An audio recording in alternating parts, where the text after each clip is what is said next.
تمام ارکان پارلیمان نے، اپوزیشن سے تعلق رکھنے والی جماعتوں نے مستعفی ہونا تھا، قومی اسمبلی سے بھی، چاروں صوبائی اسمبلیوں سے بھی مستعفی ہو کے سینٹ کا الیکٹورل کالج ختم کرنا تھا، سینٹ کے انتخابات رکوانے تھے، سینٹ کے انتخابات سے پہلے عام انتخابات ہونا تھے۔ لیکن یہ سارے جو خواب ہیں وہ چکنا چور ہوتے گئے، اور ان دانشوروں اور دوستوں کو بھی کوئی اطلاع نہیں ملی جو پی ڈی ایم کے رہنماؤں سے مل کر یہ ان کو نوید سناتے رہے، خبر سناتے رہے کہ بس انتظار کریں، کسی وقت بھی انگلی کھڑی ہو سکتی ہے، اور جیسے ہی انگلی کھڑی ہوگی ہم آپ کو بتا دیں گے، اور اس کے بعد آپ نے لانگ مارچ کا اہتمام کر لینا ہے۔ وہ ٹائم نومبر میں بھی نہیں آیا، دسمبر میں بھی نہیں آیا، اور جنوری میں بھی نہیں آیا۔ بہت سارے ایسے ٹویٹس ریکارڈ پہ موجود ہیں ہمارے دوستوں کے، جنہوں نے کہا کہ بس اب بہت ہو گیا، اب جو نواز شریف صاحب ہیں وہ بدل چکے ہیں، وہ انقلابی ہو چکے ہیں، اور اب شہباز شریف صاحب بھی بدل چکے ہیں، بلاول بھٹو زرداری صاحب بھی بدل چکے ہیں، ان سب کے درمیان بہت اتفاق ہو گیا ہے۔ مولانا فضل الرحمان صاحب کے خفیہ رابطے ہیں، مولانا فضل الرحمان صاحب کو کہیں سے امداد مل چکی ہے اور یقین دلایا جا چکا ہے۔ تو یہ ساری باتیں ہوتی رہیں، اسی بنیاد پہ تند و تیز تقریریں بھی ہوئیں۔ پھر 31 جنوری کا دن کیسا گزرا؟ یہ 31 جنوری کا دن تصوراتی طور پہ کہ جناب وزیر اعظم عمران خان نے بہت ایک اہم اجلاس بلا لیا ہے، اور اجلاس بلا کے بڑے پریشان نظر آئے کہ کیا کیا جائے، استعفیٰ دے دیا جائے، کیونکہ پی ڈی ایم والے چھوڑیں گے نہیں، اور پی ڈی ایم کے ساتھ بہت بڑی طاقت ہے۔ تو یہ ہوتا رہا، پھر وزیروں نے منع کیا، پھر مشیروں نے منع کیا، بنی گالہ میں بھی یہی ایکٹیویٹیز ہوتی رہیں، پھر کوئی چلہ ولہ بھی کاٹا گیا، پھر بزرگوں سے پوچھا گیا کہ یہ ساری باتیں۔ تو کہنے کا مطلب یہ ہے کہ یہ خیالی پلاؤ تو بہت اچھا ہے، پکایا جا سکتا تھا، تو ہم آپ کو پہلے دن سے ہی کہتے رہے ہیں کہ ایسے چانسز کم ہی ہیں، کیونکہ یہ ساری صورتحال اس لیے یہ تلخی پیدا کر رہے تھے کہ کسی بھی طریقے سے انریسٹ پیدا ہو ملک میں، وہ نہیں ہو سکا، اور استعفے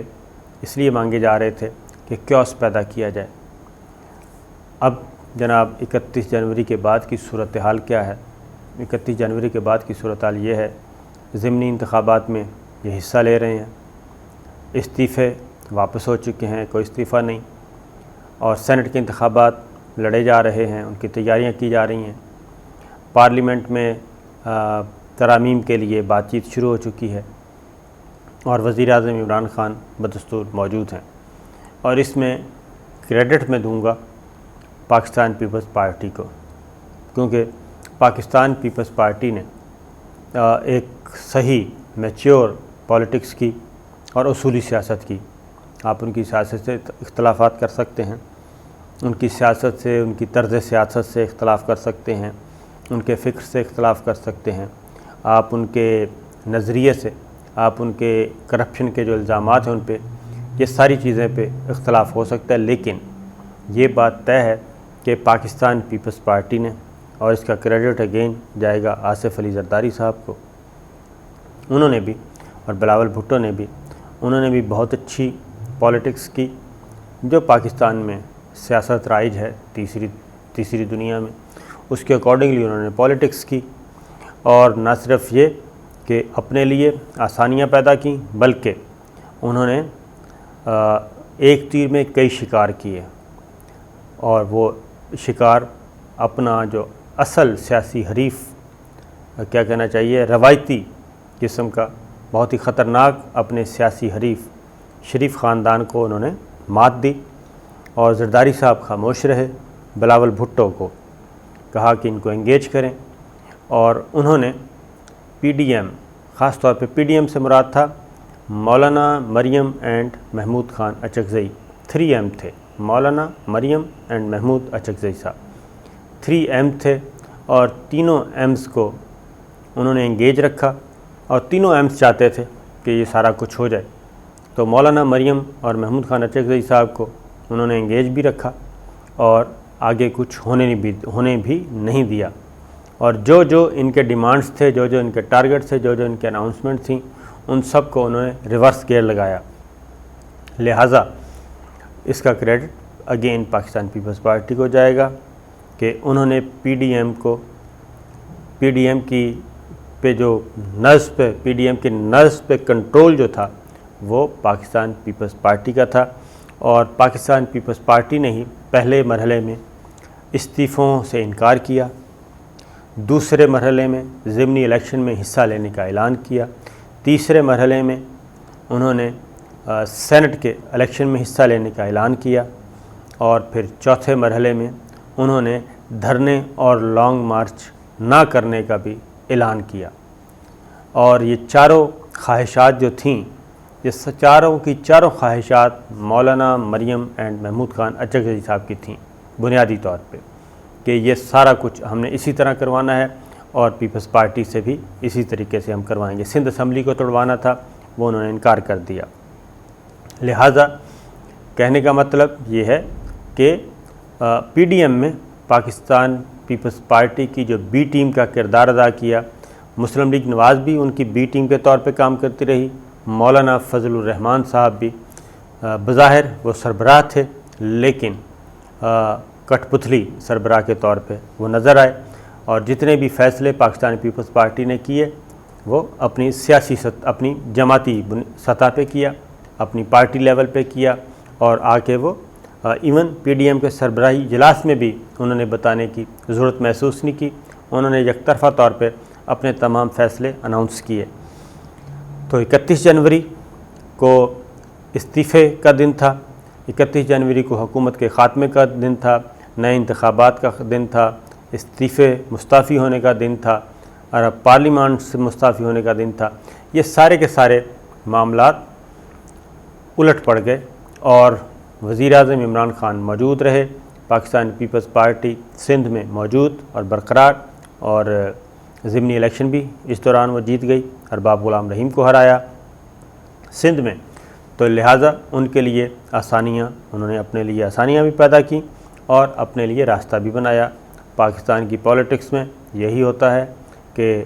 اپنے لیے راستے بنائے جاتے ہیں۔ تو بند گلی میں مولانا گئے، مریم گئی،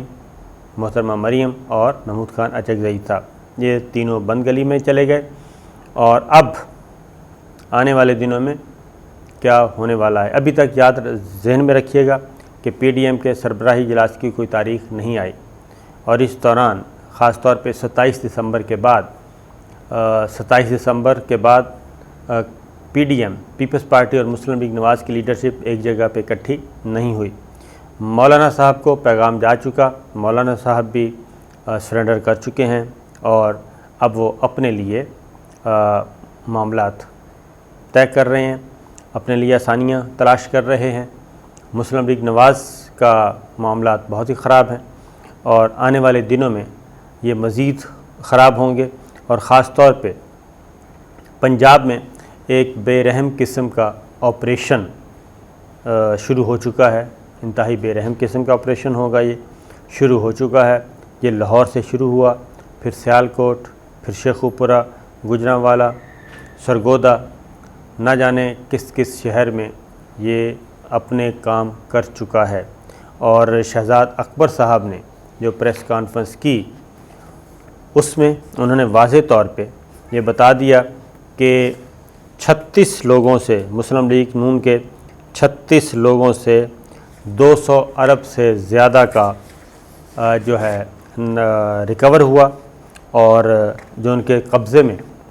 زمینیں تھیں 210 ارب روپے کا انہوں نے ٹوٹل دیا ہے، رپورٹ دی ہے کہ 210 ارب روپے ریکور ہوئے، اور یہ سب کچھ مسلم لیگ نواز کے 36 لوگوں کا انہوں نے نام لیا۔ 36 لوگوں کا نام میں سارے یہ شامل موجود ہیں جی۔ خرم دستگیر صاحب کا نام لیا انہوں نے، جاوید لطیف صاحب کا نام لیا، دانیال عزیز صاحب کا، چودھری تنویر صاحب کا نام لیا، عابد شیر علی اور مائزہ حمید صاحبہ کا نام لیا، یعنی جاوید ہاشمی صاحب کے داماد کا بھی انہوں نے نام لیا۔ یہ سب کے سب 36 لوگوں کا نام لیا ہے، اور انہوں نے کہا ہے کہ ہم نے یہ کام شروع کر دیا ہے۔ اور وزیر اعظم عمران خان اور عثمان بزدار صاحب وزیر اعلیٰ پنجاب وہ طاقت حاصل کر چکے ہیں، عثمان بزدار صاحب، اور اب رات کی تاریکی میں یہ آپریشن ہوا کریں گے تاکہ نہ ہی کوئی لا اینڈ آرڈر کا مسئلہ پیدا ہو اور نہ ہی